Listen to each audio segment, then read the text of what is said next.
A infância. É tão desenvolvido quanto de um adulto o espírito que anima o corpo de uma criança? Pode até ser mais, se mais, progrediu. Apenas a imperfeição dos órgãos infantis o impede de se manifestar. Ele obra de conformidade com o instrumento de que dispõe. Abstraindo do obstáculo que a imperfeição dos órgãos opõe à sua livre manifestação, o espírito, numa criancinha, pensa como criança ou como adulto? Desde que se trate de uma criança, é claro que não estando ainda nela desenvolvidos, não podem os órgãos da inteligência dar toda a intuição própria de um adulto ao espírito que a anima. Este, pois, tem efetivamente limitada a inteligência, enquanto a idade não lhe amadurece a razão. A perturbação que o ato da encarnação produz no espírito não cessa de súbito por ocasião do nascimento. Só gradualmente se dissipa com o desenvolvimento dos órgãos. Por morte da criança, readquire o espírito imediatamente o seu precedente vigor? Assim tem que ser, pois que se vê desembaraçado do seu invólucro corporal. Entretanto, não readquire a anterior lucidez, senão quando se tenha completamente separado daquele envoltório, isto é, quando mais nenhum laço exista entre ele e o corpo. Durante a infância, sofre o espírito encarnado em consequência do constrangimento que a imperfeição dos órgãos lhe impõe? Não. Esse estado corresponde a uma necessidade. Está na ordem da natureza e de acordo com as vistas da providência. É um período de repouso do espírito.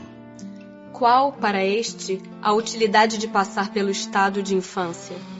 Encarnando com o objetivo de se aperfeiçoar, o espírito durante esse período é mais acessível às impressões que recebe, capazes de lhe auxiliarem o adiantamento, para o que devem contribuir os incumbidos de educá-lo. Porque é o choro a primeira manifestação da criança ao nascer? Para estimular o interesse da genitora e provocar os cuidados que são necessários. Não é evidente que se suas manifestações fossem todas de alegria, quando ainda não sabe falar, pouco se preocupariam os que o cercam com os cuidados que lhe são indispensáveis? Admirai, pois, em tudo a sabedoria da providência. Que é o que motiva a mudança que se opera no caráter do indivíduo em certa idade, especialmente ao sair da adolescência? É que o espírito se modifica? É que o espírito retoma a natureza que lhe é própria e se mostra qual era. Não conheceis o que a inocência das crianças oculta. Não sabeis o que elas são, nem o que foram, nem o que serão. Contudo, a afeição lhes tendes, as acariciais, como se fossem parcelas de vós mesmos, a tal ponto que se considera o amor que uma mãe consagra a seus filhos como o maior amor que um ser possa votar a outro. Donde nasce o meigo afeto, a terna benevolência que mesmo os estranhos sentem por uma criança? Sabeis? Não. Pois bem, vou explicá-lo. As crianças são os seres que Deus manda a novas existências, para que não lhe possam imputar excessiva severidade. Dá-lhes ele todos os aspectos da inocência. Ainda quando se trata de uma criança de maus pendores, cobrem-se-lhe as más ações com a capa da inconsciência. Essa inocência não constitui superioridade real com relação ao que eram antes. Não. É a imagem do que deveriam ser. E se não o são, o consequente castigo exclusivamente sobre elas recai. Não foi, todavia, por elas somente que Deus lhes deu esse aspecto de inocência. Foi também e sobretudo por seus pais, de cujo amor necessita a fraqueza que as caracteriza. Ora, esse amor se enfraqueceria grandemente à vista de um caráter áspero e intratável, ao passo que, julgando seus filhos bons e doces, os pais lhes dedicam toda a afeição e os cercam dos mais minuciosos cuidados. Desde que, porém, os filhos não mais precisam da proteção e assistência que lhes foram dispensadas durante 15 ou 20 anos, surge-lhes o caráter real e individual em toda a nudez. Conservam-se bons, se eram fundamentalmente bons, mas sempre pontuados de matizes que a primeira infância manteve ocultos. Como vedes, os processos de Deus são sempre os melhores, e quando se tem um coração puro, facilmente se lhes apreende a explicação. Com efeito, ponderai que nos vossos lares possivelmente nascem crianças cujos espíritos vêm de mundo onde contraíram hábitos diferentes dos vossos. E dizei-me como poderiam estar no vosso meio esses seres, trazendo paixões diversas das que nutris, inclinações, gostos, inteiramente opostos aos vossos. Como poderiam enfileirar-se entre vós, senão como Deus o determinou? Isto é, passando pelo período da infância. Nesta se vêm confundir todas as ideias, todos os caracteres, todas as variedades de seres gerados pela infinidade dos mundos em que medram as criaturas. E vós mesmos, ao morrerdes, vos achareis num estado que é uma espécie de infância entre novos irmãos. Ao volverdes a existência extraterrena, ignorareis os hábitos, os costumes, as relações que se observam nesse mundo, para vós, novo. Manejareis com dificuldade uma linguagem que não estais acostumado a falar, linguagem mais vivaz do que o é agora o vosso pensamento. A infância ainda tem outra utilidade. Os espíritos só entram na vida corporal para se aperfeiçoarem, para se melhorarem. A delicadeza da idade infantil os torna brandos, acessíveis aos conselhos da experiência e dos que devam fazê-los progredir. Nessa fase é que se lhes pode reformar os caracteres e reprimir os maus pendores. Tal o dever que Deus impõe aos pais, missão sagrada de que terão de dar contas. Assim, portanto, a infância é não só útil, necessária, indispensável, mas também consequência natural das leis que Deus estabeleceu e que regem o universo. Simpatia e antipatia terrenas. Podem dois seres que se conheceram e estimaram encontrar-se noutra existência corporal e reconhecer-se? Reconhecer-se não. Podem, porém, sentir-se atraídos um para o outro. E frequentemente diversa não é a causa de íntimas ligações fundadas em sincera afeição. Um do outro dois seres se aproximam devido a circunstâncias aparentemente fortuitas, mas que na realidade resultam da atração de dois espíritos que se buscam reciprocamente por entre a multidão. Não lhe seria mais agradável reconhecerem-se? Nem sempre. A recordação das passadas existências teria inconvenientes maiores do que imaginais. Depois de mortos, reconhecer-se-ão e saberão que tempo passaram juntos. A simpatia tem sempre por princípio um anterior conhecimento? Não. Dois espíritos que se ligam bem, naturalmente se procuram um ao outro, sem que se tenham conhecido como homens. Os encontros que costumam dar-se de algumas pessoas e que comumente se atribuem ao acaso, não serão efeito de uma certa relação de simpatia? Entre os seres pensantes, a ligação que ainda não conheceis. O magnetismo é o piloto desta ciência, que mais tarde compreendereis melhor. E a repulsão instintiva que se experimenta por algumas pessoas, de onde se origina? São espíritos antipáticos que se adivinham e reconhecem, sem se falarem. A antipatia instintiva é sempre sinal de natureza má? De não simpatizarem um com o outro, não se segue que dois espíritos sejam necessariamente maus. A antipatia entre eles pode derivar de diversidade no modo de pensar. À proporção, porém, que se forem elevando, essa divergência irá desaparecendo e a antipatia deixará de existir. A antipatia entre duas pessoas nasce primeiro na que tem pior espírito ou na que o tem melhor? Numa e noutra indiferentemente, mas distintas são as causas e os efeitos nas duas. Um espírito mau antipatiza com quem quer que o possa julgar e desmascarar. Ao ver pela primeira vez uma pessoa, logo sabe que vai ser censurado. Seu afastamento dessa pessoa se transforma em ódio, em inveja, e lhe inspira o desejo de praticar o mal.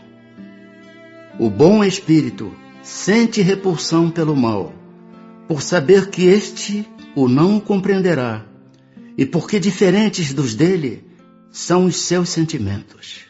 Entretanto, consciente da sua superioridade, não alimenta ódio nem inveja contra o outro. Limita-se a evitá-lo e a lastimá-lo. Esquecimento do passado. Por que perde o espírito encarnado a lembrança do seu passado? Não pode o homem nem deve saber tudo. Deus assim o quer em sua sabedoria. Sem o véu que lhe oculta certas coisas, ficaria ofuscado, como quem sem transição saísse do escuro para o claro. Esquecido do seu passado, ele é mais senhor de si.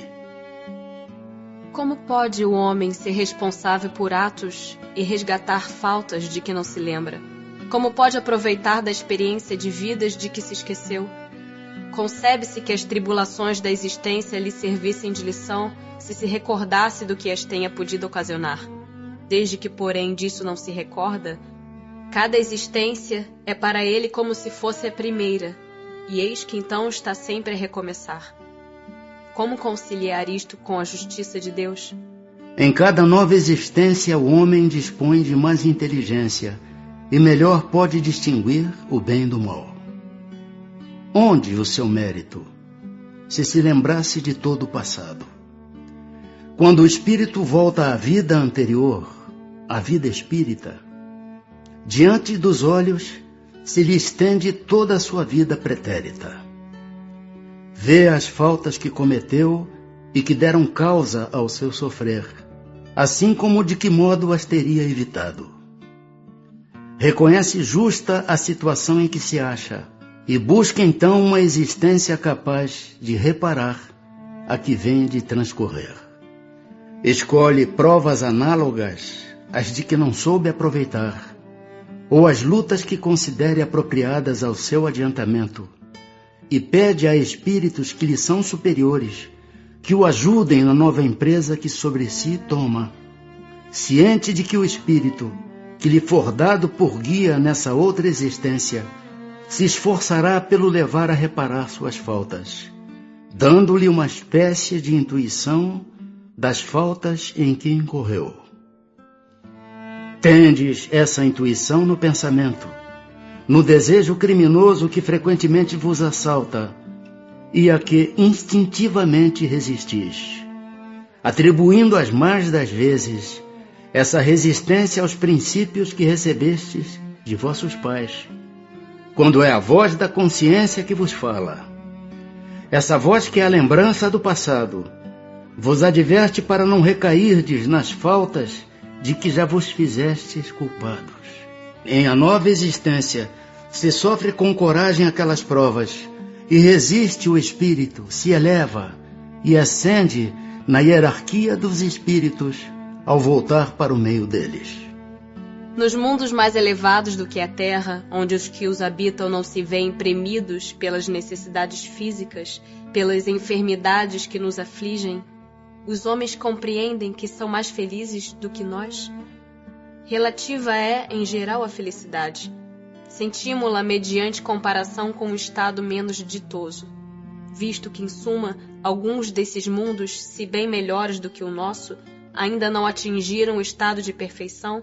Seus habitantes devem ter motivos de desgostos, embora de gênero diverso dos nossos. Entre nós, o rico, conquanto não sofra as angústias das necessidades materiais, como o pobre, nem por isso se acha isento das tribulações que lhe tornam amarga a vida.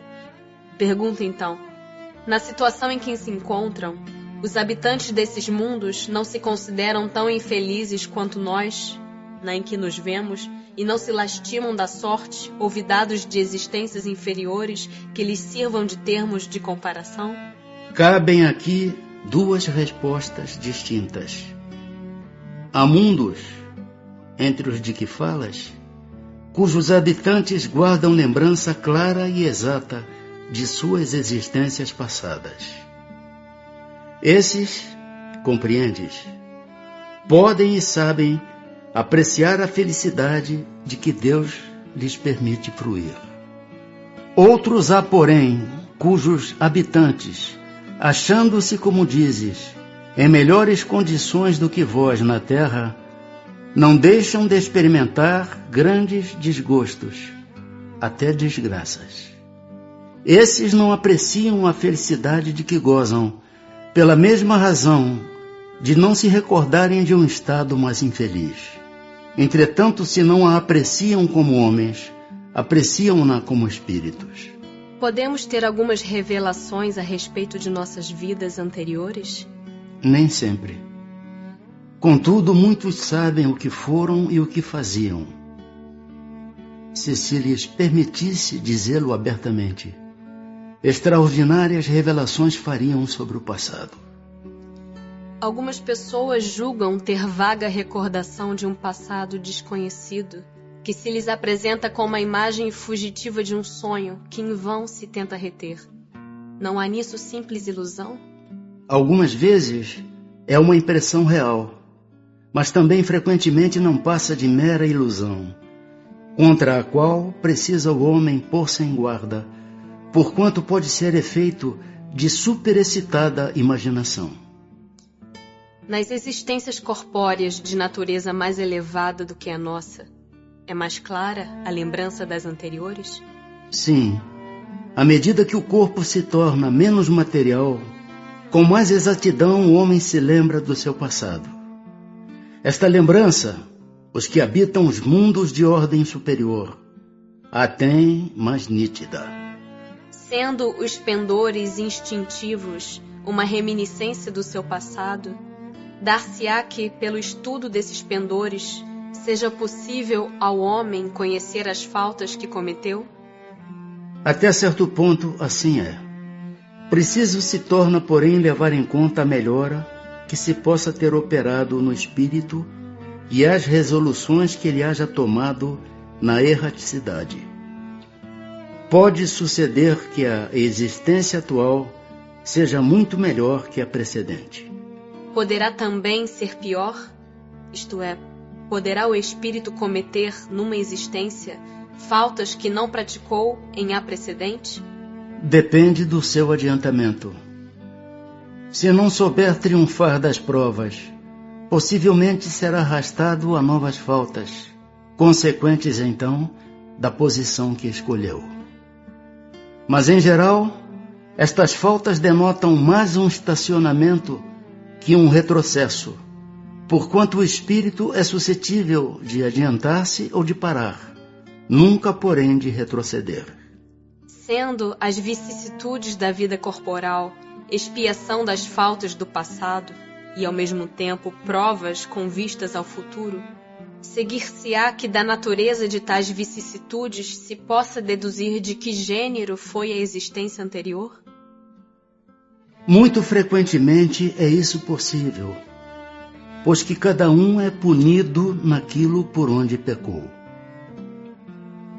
Entretanto, não há que tirar daí uma regra absoluta. As tendências instintivas constituem indício mais seguro, visto que as provas por que passa o espírito o são, tanto pelo que respeita ao passado, quanto pelo que toca ao futuro.